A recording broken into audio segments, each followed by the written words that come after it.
तो fourth question के C part में आपसे स्टेटमेंट पूछी गई है फंडामेंटल थ्योरम ऑफ कैलकुलस 2 की, एंड आपको फिर ये लिमिट इवैल्यूएट करनी है using the fundamental theorem of calculus 2। तो स्टेटमेंट देखते हैं।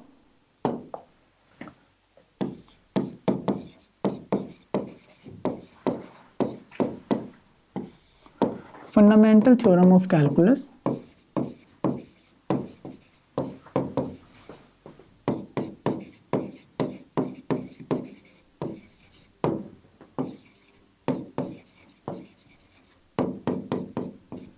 तो इसकी स्टेटमेंट में क्या है, if f is integrable on AB and for x in AB let capital fx आप डिफाइन कर रहे हो a to x ft dt, ठीक है। So f is integrable on AB and for x in AB let fx is equals to a to x ft dt, then capital F is continuous on AB, ठीक है। if small f is continuous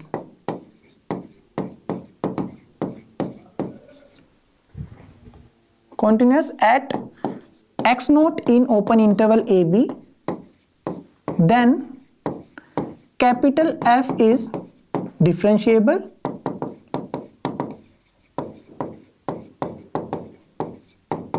at x note, and differentiable होगा और जो इसकी value होगी x note पर वो equal होगी आपकी f ऑफ x नोट की, ठीक है। तो ये आपकी स्टेटमेंट थी फंडामेंटल थ्योरम ऑफ कैलकुलस 2 की, कि अगर f कोई आपका इंटीग्रेबल फंक्शन है AB पर और आप AB में कोई भी x है उसके लिए fx कैपिटल fx को डिफाइन कर रहे हो integral a to x ft dt, then जो कैपिटल f है वो आपका कॉन्टिन्यूस होगा AB पर, और अगर f आपका कॉन्टिन्यूअस है किसी पॉइंट पर ओपन इंटरवल में तो कैपिटल F डिफरेंशिएबल हो जाएगा उस पॉइंट पर, और उसकी जो वैल्यू आएगी उसकी x नोट पर f की डिफरेंशिएशन की, कैपिटल F की डिफरेंशिएशन की, वो इक्वल होगी स्मॉल f की वैल्यू एट दैट पॉइंट, ठीक है। तो ये आपकी स्टेटमेंट थी फंडामेंटल थ्योरम ऑफ कैलकुलस। अभी आपको इवेलुएट करनी है लिमिट, तो अभी लिमिट इवेलुएट करते हैं।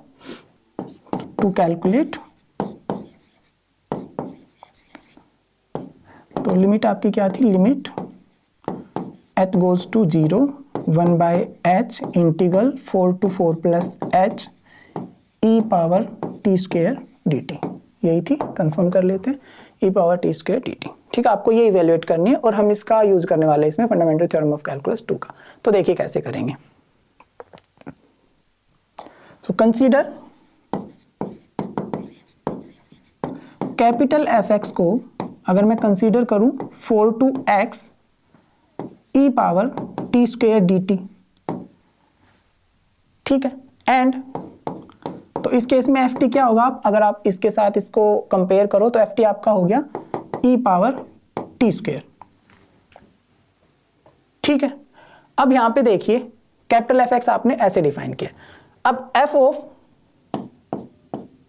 4 की वैल्यू देखिए यहां पर क्या आएगी, तो f ऑफ 4 क्या होगा आपका 4 to 4 e power t square dt, limit same है अपर एंड लोअर, तो ये आपका 0 आ गया, मींस f ऑफ 4 तो आपका आ गया 0, ठीक है। अब 4 प्लस h की बात करते हैं, ऊपर हमें 4 प्लस h चाहिए, तो now f of 4 plus h ये क्या होगा, वैल्यू पुट कर दीजिए x की जगह 4 प्लस h, तो 4 to 4 plus h e power t square dt, यही बनेगा आपका, ठीक है।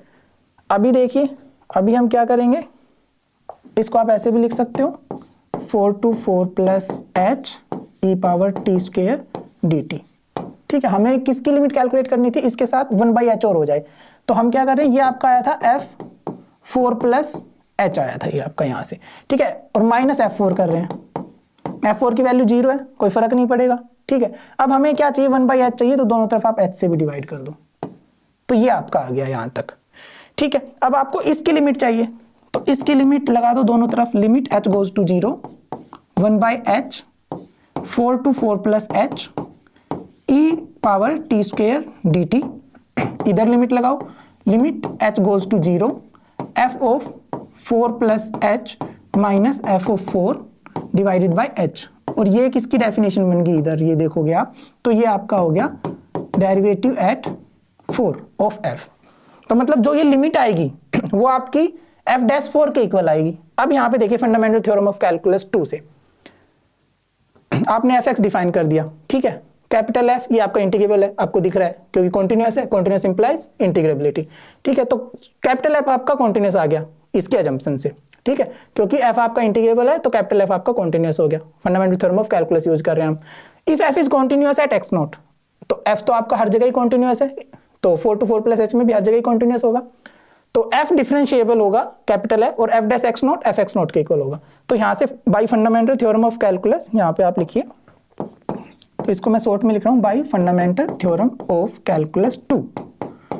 इससे आपका क्या आया, जो F डैश x नॉट होगा वो क्या होगा, f ऑफ x नॉट, और f ऑफ x नॉट क्या होगा, क्योंकि देखो ऊपर जाके f ऑफ t क्या था, e पावर t स्क्वायर, ये आपका फंडामेंटल थ्योरम ऑफ कैलकुलस से आया, और यहाँ से ये क्या हो गया, e power x not square, ठीक है। ft e power t square थी, t की जगह आपने x नॉट रख दिया है, ठीक है। आपको किसकी वैल्यू चाहिए, f डैश 4 की, तो यहाँ से आप कह सकते हो f डैश 4, x नॉट को आप 4 पुट कर दो, f डैश 4 क्या आएगा आपका, f ऑफ 4, और f ऑफ 4 क्या होगा, e पावर 4 का square, that is e power 16।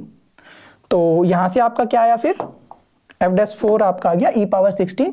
So this implies, ये लिमिट क्या हो गई फिर आपकी, limit h goes to 0 1 by h 4 to 4 plus h e power t square dt, और ये f डैश 4 था, f डैश 4 की वैल्यू क्या आई आपकी, e पावर 16।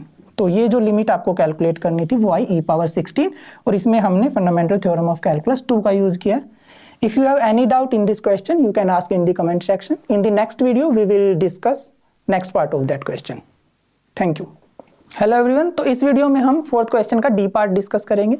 तो डी पार्ट में आपको एक फंक्शन गिवन था ft, जो डिफाइंड है सेट ऑफ रियल नंबर पे।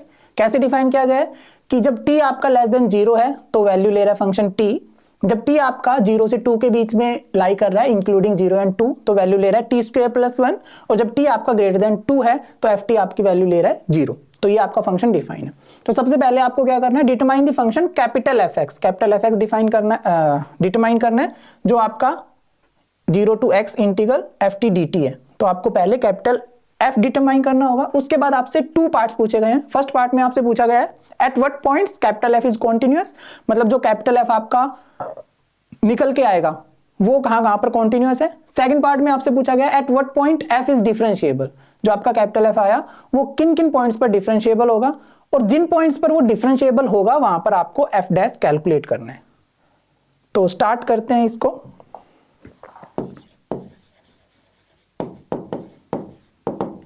Late f be defined on R as, कैसे डिफाइन किया गया है,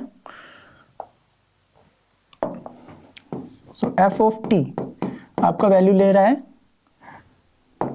t जब t आपका लेस देन 0 हो, वैल्यू ले रहा है आपका t स्क्वायर प्लस 1 जब t आपका 0 से और 2 के बीच में हो, और जब t ग्रेटर देन 2 हो तो ये आपका वैल्यू ले रहा है 0। तो ये आपका स्मॉल f t डिफाइन किया गया। आपको कैपिटल F निकालना है, एंड कैपिटल fx आपका कैसे डिफाइन किया गया है, 0 to x this ft dt, ऐसे आपका डिफाइन किया हुआ है। तो अब इसको हम 3 केसेस में करेंगे, पीस वाइज फंक्शन है आपका। तो केस 1 देखते हैं। केस 1 जब आपका x लेस देन 0 हो, ठीक है, जब x लेस देन 0 हो तो fx क्या था आपका, 0 to x ft dt। अब x लेस देन 0 है तो आप इसको लिमिट को इंटरचेंज कर दो, तो 0 to x है तो x to 0 हो जाएगी, इंटरचेंज करते हैं तो नेगेटिव साइन आपका बाहर आ जाता है, यहाँ पर ft dt, ठीक है। अब देखिए t की डोमेन क्या है, इंटीग्रेशन की डोमेन x to 0 मतलब 0 से छोटी, और 0 जब t 0 से छोटा है तो ft वैल्यू क्या ले रहा है t, तो यहाँ पर ये आपका आएगा minus as it is x to 0 और ft आपकी वैल्यू लेगा t dt, ठीक है। इस इंटीग्रेशन को आप कैलकुलेट कर सकते हो। ये आपका क्या आएगा, t square by 2 lower limit is x, upper limit is 0, upper limit minus lower limit, upper limit put करोगे 0, लोअर लिमिट पुट करोगे माइनस एक्स स्क्वायर बाई 2, और ये आपका आ गया कैलकुलेट होके एक्स स्क्वायर बाई 2। ठीक है, देयरफॉर जो आपका कैपिटल एफ एक्स आया वो आया x square by 2 when x less then 0। तो ये तो हो गया आपका केस 1। केस 2 पर चलते हैं। केस 2 में क्या होगा, x को हम मानते हैं 0 और 2 के बीच में। ठीक है, तो इस केस में क्या होगा देखिए, कैपिटल एफ एक्स कैसे डिफाइन था आपका, 0 to x f t d t. ठीक है, x आपका 0 से 2 के बीच में है, तो 0 से 2 के बीच में x है। ठीक है, और t भी आपका 0 से x में है, और x आपका 0 से 2 में है, तो यहां पर एफ टी क्या वैल्यू लेगा, तो जब t आपका 0 से 2 में है तो एफ टी वैल्यू ले रहा है टी स्क्वायर प्लस 1, तो यहां पर फंक्शन आपकी वैल्यू लेगा 0 to x t square plus 1 d t. यहां पर ऐसे भी देख सकते हो ना, 0 less than x less than 2, और t की डोमेन क्या है 0 टू x, और x आपका लेस देन 2 है, तो मतलब t जब आपका 0 से 2 के बीच में हो तो वैल्यू क्या ले रहा था टी स्क्वायर प्लस 1, तो वही हमने किया है, तो हमने लिया टी स्क्वायर प्लस 1। अब आप इसको कैलकुलेट कर सकते हो, टी स्क्वायर का integration T cube by 3 plus T upper limit x, lower limit आपका 0, upper limit minus lower limit करोगे तो x cube by 3 plus 3, lower limit put करोगे तो 0 हो जाएगा आपका, सॉरी 3 नहीं, यहाँ पर x आएगा। सो अपर लिमिट जब आपने पुट की तो x cube plus divide by 3 plus x। ठीक है, जब लोअर लिमिट पुट करोगे तो 0 माइनस 0 प्लस 0, तो ये तो 0 ही हो गया। तो आपका क्या आया इस केस में, इस केस में आपका आया x cube by 3 plus x। So therefore capital F x आपका आया x cube divided by 3 plus x, कब, जब x आपका 0 से 2 के बीच में। ठीक है, लास्ट केस बचता है आपका जब x आपका ग्रेटर देन 2 होगा, तो वो भी देख लेते हैं। सो केस 3, जब x आपका ग्रेटर देन 2 होगा तो एफ एक्स कैसे था आपका, 0 to x f t d t, x बड़ा है 2 से, तो इसको आप ऐसे ब्रेक करो 0 से 2 और फिर 2 टू x, क्योंकि x 2 से बड़ा है। ठीक है, तो 0 से 2 2 टू x, तो यहाँ पर F t d T plus F t d t. ठीक है, ये हमने इसीलिए ब्रेक किया है क्योंकि 0 से 2 में फंक्शन अलग वैल्यू ले रहा है, 2 से ऊपर फंक्शन अलग वैल्यू ले रहा है। तो 0 से 2 में फंक्शन वैल्यू ले रहा था आपका टी स्क्वायर प्लस 1, दे सकते हो आप, 0 से 2 में वैल्यू ले रहा था टी स्क्वायर प्लस 1, और 2 से ऊपर 0 वैल्यू ले रहा था, तो यहाँ पर पुट कर देते हैं आप। तो 0 से 2 में फंक्शन आपकी वैल्यू ले रहा था T square plus 1 d T, and greater than 2 के लिए फंक्शन वैल्यू ले रहा था 0 डी टी, तो ये तो 0 ही हो जाएगा। यहाँ पर इंटीग्रेट करो इसको, T cube by 3 plus T lower limit upper limit, so upper limit minus lower limit करेंगे तो हमारे पास क्या आएगा, 2 क्यूब डिवाइडेड बाई 3 प्लस 2, और ये आपका 0 ही हो जाएगा, दैट इज 8 बाई 3 प्लस 2, और दैट इज 14 बाई 3। तो इस केस में आपका आया, so therefore capital F x equals to 14 by 3 when x greater than 2। अब तीनों केसेस को कंबाइन करके कैपिटल F को लिखते हैं, तो कैपिटल F आपका क्या आया, सो this implies capital F x. ठीक है, जब आपका x नेगेटिव हो, जब x 0 से 2 के बीच में हो और x ग्रेटर देन 2, जब x नेगेटिव था तो आपका आया था x स्क्वायर बाय 2। ठीक है, जब x 0 से 2 के बीच में था, ये देखो जब x आपका नेगेटिव था इन केस 1 तो एफ एक्स आपका है x स्क्वायर बाई 2, जब x 0 से 2 के बीच में था तो आपका है x cube by 3 plus x, तो जब x आपका 0 से 2 के बीच में था तो आपकी value I x cube divided by 3 plus x, और जब x आपका ग्रेटर देन 2 आया तो आपकी वैल्यू आई 14 बाई 3। तो ये तो आपने डिटरमाइन कर दिया capital F x. So first तो यही पूछा गया था। अब जो फर्स्ट पार्ट था आपका क्वेश्चन का, उसमें आपसे पूछा गया था कि किन किन पॉइंट पर आपका फंक्शन कॉन्टिन्यूअस होगा। अब देखो ये फंक्शन कॉन्टिन्यूअस है, ये फंक्शन कॉन्टिन्यूअस है, ये भी कॉन्टिन्यूअस है, कांस्टेंट फंक्शन, तो इन ब्रांचेस में तो कॉन्टिन्यूअस है, तो डिसकंटिन्यूटी की पॉसिबिलिटी कहां बन सकती है, इन पॉइंट्स पर जो आपके एंड पॉइंट्स होंगे, यानी कि 0 और 2 पर हमें चेक करनी होगी। अगर 0 2 पे भी कॉन्टिन्यूस है तो एवरीवेयर कॉन्टिन्यूस हो जाएगा। तो हम चेक करते हैं अब 0 2 पर कॉन्टिन्यूटी, और 0 2 पर कॉन्टिन्यूटी चेक करने के लिए आपके पास क्या होता है, कैसे कॉन्टिन्यूटी चेक करते हो, लेफ्ट हैंड लिमिट और राइट हैंड लिमिट आप कैलकुलेट करते हो। तो देखिए, तो पहले हम डिस्कस करते हैं checking continuity at x equals to 0। ठीक है, 0 पे करते हैं। सो लेफ्ट हैंड लिमिट निकालते हैं, x goes to 0 negative capital Fx। तो ये क्या हो गया आपकी limit x goes to 0 negative, left hand limit 0 negative, यानी कि x स्क्वायर बाई 2 की निकालनी है आपको, x स्क्वायर बाई 2। ठीक है, इसको कैसे लिख सकते हो, लिमिट h गोज टू 0 और यहाँ पर x की जगह 0 minus h square divided by 2, और ये आपका क्या आ गया, limit h goes to 0 h square by 2 that is 0। ठीक है, ये तो आपकी 0 ही आ गई। ओके, अब राइट हैंड लिमिट निकालते हैं, limit x goes to 0 positive fx। So limit x goes to 0 positive पर क्या वैल्यू लेगा फंक्शन, 0 पॉजिटिव, तो x cube divided by 3 plus x। ठीक है, इसको कैसे कैलकुलेट करोगे, limit h goes to 0, so 0 plus h cube divided by 3 plus h। ठीक है, तो यहाँ से आपका ये भी 0 आएगा। ठीक है, और फंक्शनल वैल्यू देख लो, f ऑफ 0, 0 पर फंक्शन वैल्यू क्या होगी, तो इसमें पुट करोगे 0 to 2, तो ये आपका 0 ही आ गया। तो इन तीनों से आपके पास क्या आया, यहाँ से आप कह सकते हो कि left hand limit equal to right hand limit equal to functional value at 0 at equal to 0, और this implies capital F is continuous at x equals to 0। तो 0 पे तो कॉन्टिन्यूस हो गया। सिमिलरली अब हम कॉन्टिन्यूटी चेक करेंगे x इक्वल्स टू 2 पर। तो चेकिंग कॉन्टिन्यूटी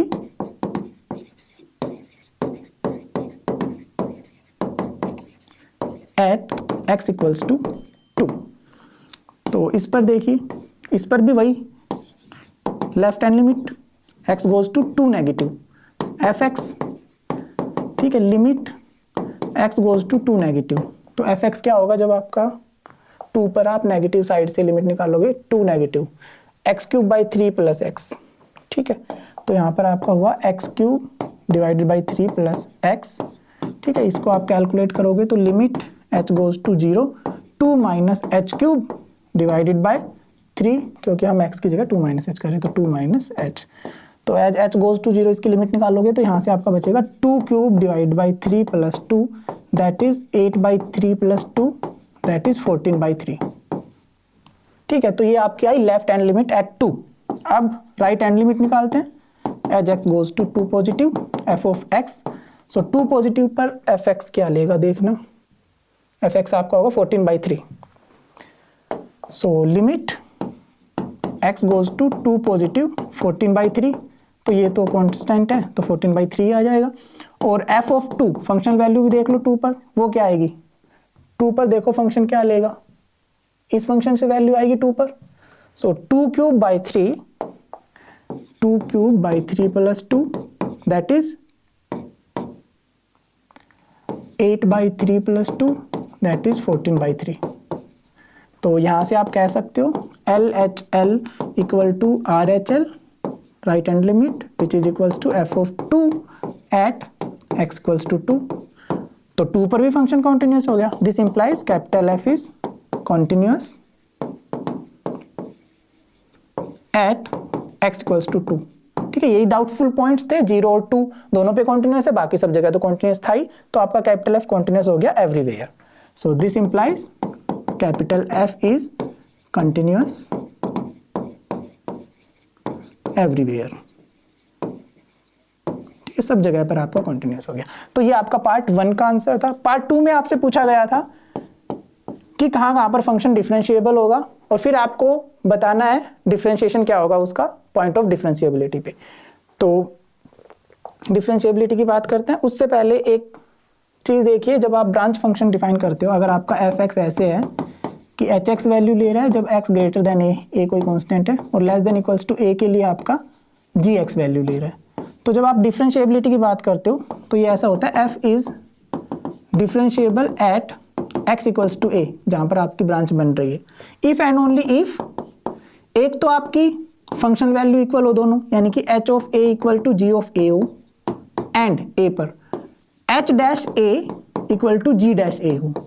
अगर ये दोनों चीजें आपकी हो जाती है तो आप बोल देते हो कि f आपका a पर डिफरेंशिएबल होगा। तो ये वाला क्राइटेरिया हम यहाँ पर यूज करेंगे। तो पहले हम कैपिटल F लिखते हैं हमारा। तो कैपिटल Fx हमारा क्या आया था, एक बार दोबारा से हम लिख लेते हैं। कैपिटल Fx आपका आया था, फर्स्ट केस में था x स्क्वायर बाई 2, देन था आपका x cube by 3 plus x, और लास्ट में आपका था 14 बाई 3। ठीक है, ऐसा कुछ आया था। और यहाँ पर x लेस देन 0 था, 0 less than x less than 2, 0 2 पर ही चेक करेंगे, बाकी जब सब जगह तो स्मूथ है दिख रहा है। Then x greater than 2।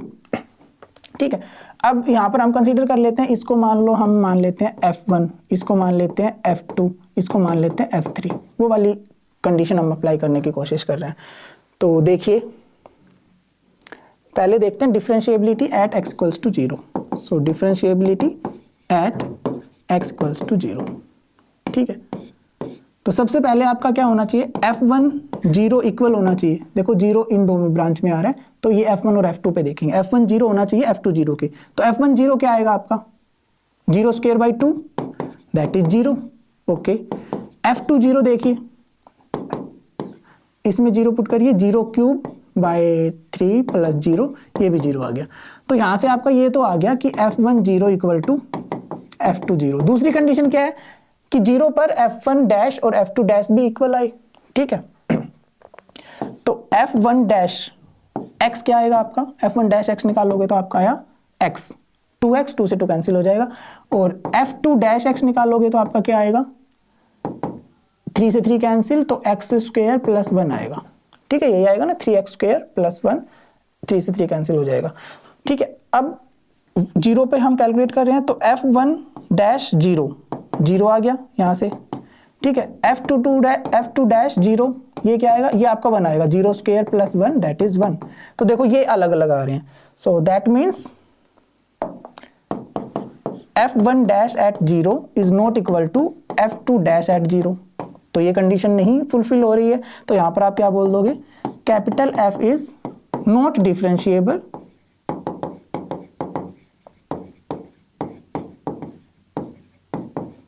At x equals to 0। Similarly आप x इक्वल्स टू 2 पर चेक करते हैं, तो x इक्वल्स टू 2 यहाँ पर है, यहाँ पर है, मतलब कि f2 और f3 पर हम चेक करेंगे, इनको यूज करेंगे। तो अभी देखते हैं differentiability of capital F at x equals to 2। ठीक है, सो f2 क्या आएगा आपका, देखिए f2 था x cube divided by 3 plus x, इसमें 2 पुट करिए, तो 2 पुट करोगे तो 2 क्यूब बाई 3 प्लस 2, ये आपका आएगा 14 बाई 3। ठीक है, f3 तो आपका 14 बाई 3 था ही, तो वो तो कांस्टेंट ही रहेगा। तो यहाँ से ये तो आ गया आपका कि f3 2 इक्वल आ रहा है f2 2 के।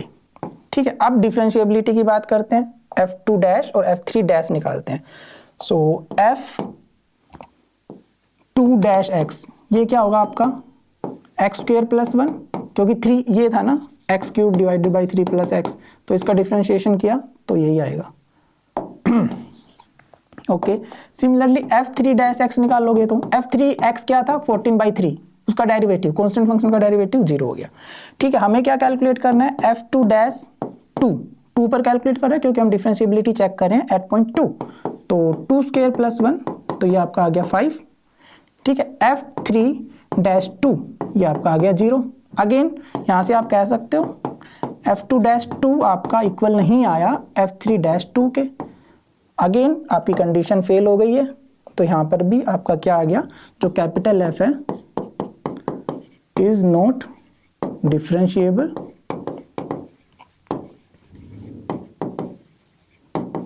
Eight x equals to 2।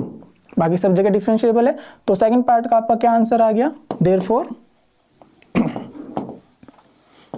Capital F is differentiable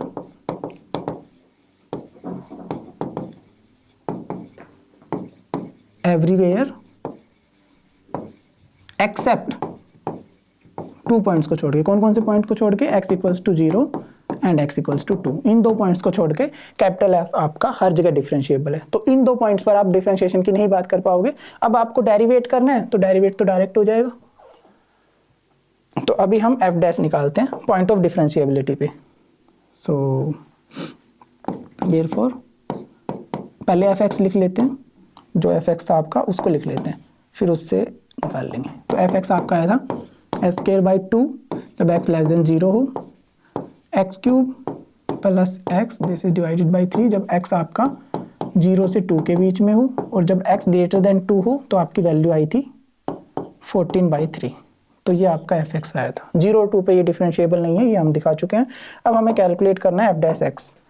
so this implies f dash x क्या होगा आपका, ये आपका हो गया 2x/2। तो 2 से 2 कैंसिल तो ओनली x बचेगा। तो यहाँ पर आपका हो गया x जब आपका x लेस देन 0 हो। ठीक है, यहाँ पे ध्यान रखिए 0 को हम हटा रहे हैं, 2 को हम हटा रहे हैं, क्योंकि 0 और 2 पर डिफरेंशिएबल नहीं है फंक्शन, तो वहाँ पे हम डेरिवेटिव की बात ही नहीं करेंगे। तो 0 से 2 के बीच में क्या डेरिवेटिव होगा, इसका डेरिवेटिव करो तो ये आपका हो गया x² और x का डेरिवेटिव 1। ठीक है, x ग्रेटर देन 2 के लिए 14/3 था, इसका डेरिवेटिव क्या होगा 0, कांस्टेंट फंक्शन है। तो ये आपका आ गया f dash x point of differentiability पे। ठीक है, आपने 0 और 2 को छोड़ दिया, बाकी सब पे कैलकुलेट कर दिया। तो ये आपका पार्ट 2 था। So if you have any doubt in this question, you can ask in the comment section. Thank you.